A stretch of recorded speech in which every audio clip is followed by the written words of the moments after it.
MBB itu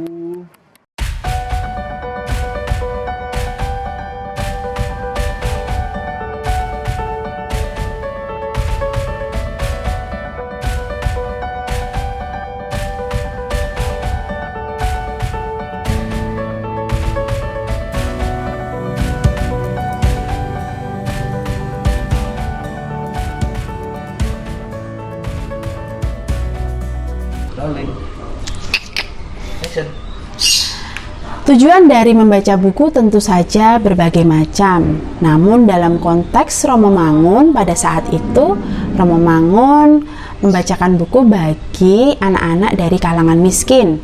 Miskin dalam artian bisa miskin ekonomi.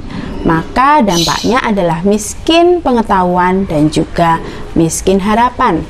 Maka tersebutlah satu tokoh di masa itu, yakni Adam Malik. Adam Malik adalah wakil presiden pertama yang hanya lulusan SD. Maka disitulah Romo Mangun mengharapkan bahwa anak-anak miskin mempunyai harapan untuk bisa menjadi seperti Adam Malik. Maka kami di Mangunan membacakan juga tokoh-tokoh yang dapat menginspirasi anak untuk menjadi lebih baik, baik dalam segi karakter, baik dalam segi perbuatan, dan juga dalam segi ilmu. Maka kami membacakan buku-buku seperti petualangan agar anak-anak juga semangat untuk berpetualang dan tidak takut mencoba.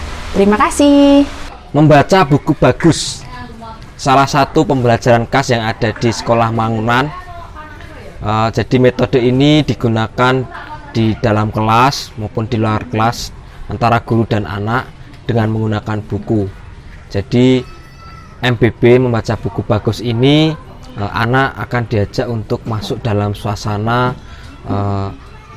yang ada di dalam buku, sehingga mengajak anak untuk semakin eksplorasi, kreatif, dan terintegrasi, dan akhirnya anak-anak itu memiliki jiwa heran, kagum, dan suka bertanya.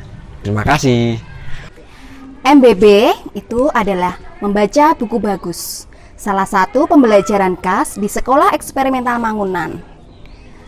Nah, membaca buku bagus ini tujuannya untuk memperluas cakrawala pandang anak, mengembangkan keberanian anak dalam berimajinasi, menyampaikan pendapat, latihan mendengarkan, lalu ada dialog bersama anak dan guru, lalu bisa juga mengembangkan rasa ingin tahu anak dengan suka bertanya.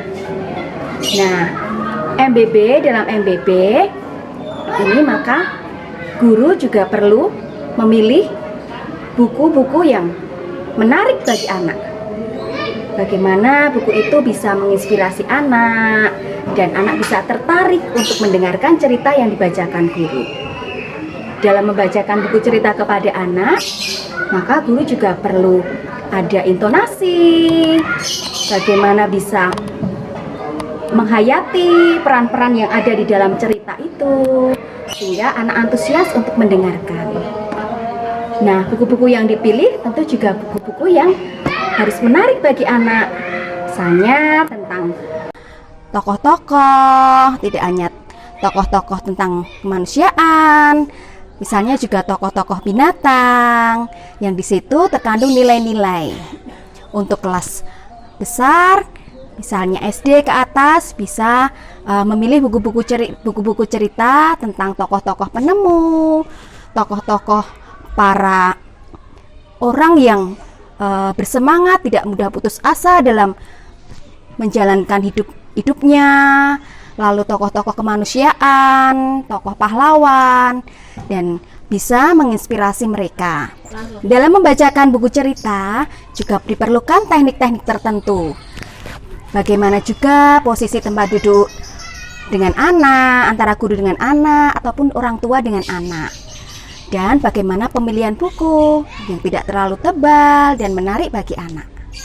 Bisa juga divariasi dengan sebelumnya kita ajak anak-anak untuk bernyanyi atau melakukan kegiatan apersepsi dulu agar anak bisa antusias untuk mendengarkan cerita yang akan dibacakan guru.